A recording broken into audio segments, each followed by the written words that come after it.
You ready? I'm ready. First time on wets, baby. I think.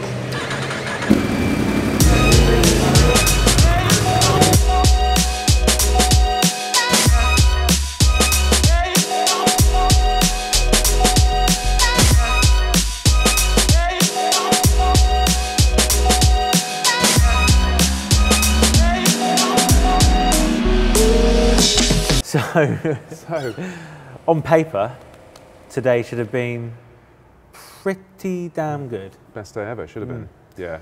And to be fair, it was still a good day, and there was nothing that, bless them, Yamaha could do about the heavens. But yeah, you got Silverstone, you got 150 R1Ms worth £2.5 million, £2.5 million garage that. Yeah. VIPs, Alex Lowe's, Michael van der Mark, Terry Reimer, Steve Brogan, is he VIP? Al Fagan. Yeah. And unfortunately it just rained all day, but still. Know. It was really frustrating and very damp. Yes. So most of the day was spent putting wheels in, taking wheels out, buying wet tyres, putting wets in. Faffage of the extreme nature. But did do a couple of sessions. And your first time on wets? It was the very first time I've ever ridden on wets. How was that? Pretty kind of intimidating at first, but then rolling out a pit lane, before you've even got onto the track, you can feel the difference. Feel the grip, can't you? You can feel it. Yeah. And yeah, it took a bit of getting used to, but yeah, I'm not quite so much of a wuss in the rain now, which is why I didn't bother going out in the rain before. It's like, well, what's the point? Because you didn't want to change wheels. That's probably mainly because I didn't want to change wheels. Yeah.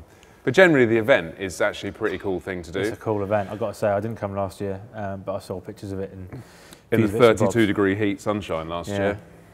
But yeah, no, it's in terms, and they use the word Yamaha Racing Experience, and it is an experience. And I wasn't here yesterday, but you did the workshop. Yeah, so so it's a 2-day event, but only 1 day on track. So we turned up yesterday lunchtime. What's it with you and flies? I don't know. Something about shit. Close your trousers. Yeah, so turned up yesterday, around lunchtime, got the bikes out, sign on, walk into the garages, everything's beautifully prepped. You've got Akropovic there, you've got Dayanese there, Shark helmets there, Bridgestone tyres, GP truck. Yeah. It's the ultimate track day. Then, after you've had your free tea, coffee, biscuits, in fact we should go and get some biscuits before they all disappear, and like little fudge brownies and all sorts of delights. There's 3 classroom sessions, so hang on, let's rewind a little bit. So basically, when you buy an R1M, you automatically get issued, if you want to, an event of your choosing for the Yamaha Racing Experience, included in the price of the R1M, so it's free. Previous years, it's just been people who buy those, but this year, it's opened up to anyone, and they just pay the extra, and they can come if they're a 2015 owner, etc.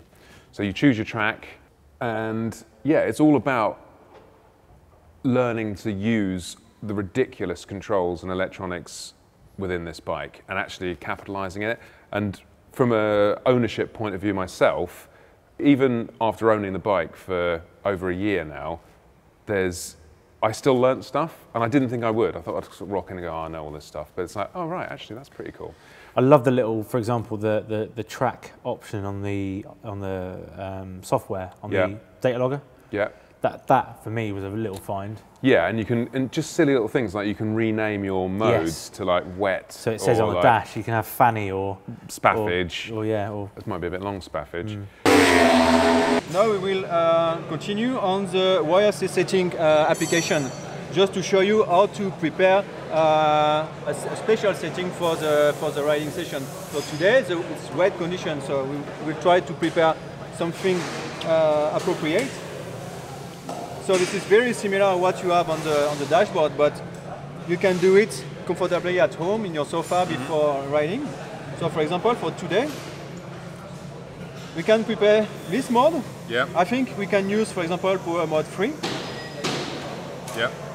It's for safe condition. Traction control on level set, it's enough. Slide control on 3. Quick shifter, we can use 1 to have a faster quick shifter. And for electronic suspension, E1 is for riding on track with slick tires. E2 is for riding on track with standard tire with thread. And E3 is for riding on public road or with rain condition. Okay. So we can use this. And for example, if we tap and hold, with edit, we can change the name. So we can rename the name Yeah.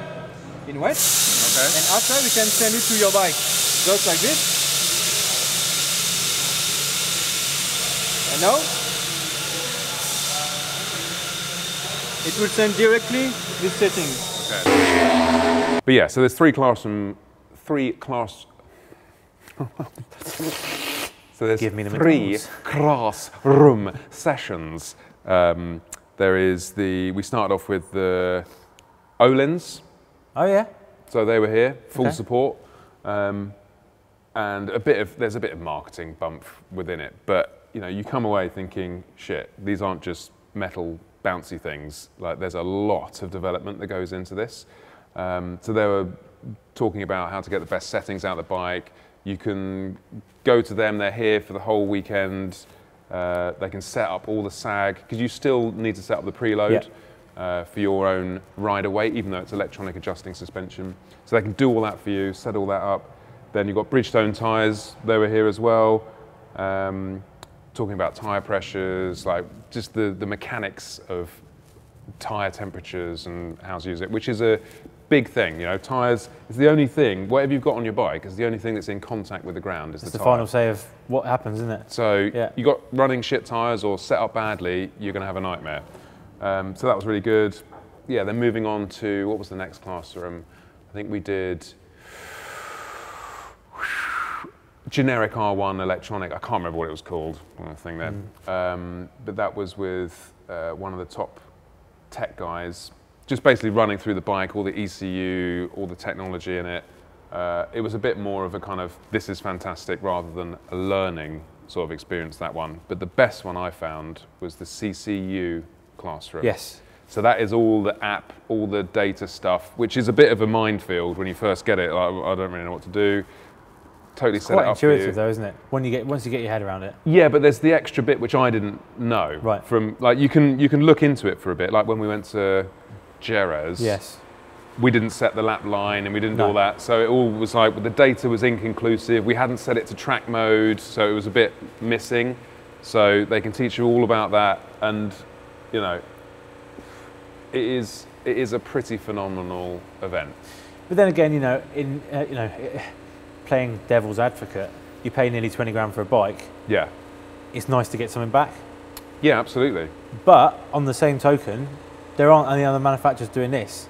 Okay, Not to Ducati, you have this. If you buy a Super Leggera, you get to go to Mugello, but in terms of Not to this level. Not to this level. This is. I'm pretty impressed. Yeah. And last night, you had what is basically a press launch. Yeah. Free food, beer. Yeah, Wine. that's a good way of describing it. It's basically like a press launch for public. Yes. So, you know, free food, hotel laid on, like anything you ask for, it's there. Multiple attractive people telling you where to put things. But yeah, so it's the level of service is brilliant to see. And from a Japanese manufacturer, which is, you know, you don't, it's interesting, and this is, you know, like, the products that they make are fantastic, but sometimes within maybe it's a dealer network or whatever, the support, the communication breaks down. This event helps bring that back together again. Unify it. Yeah. Yeah. And you know, I've come away loving my bike more than when I turned up.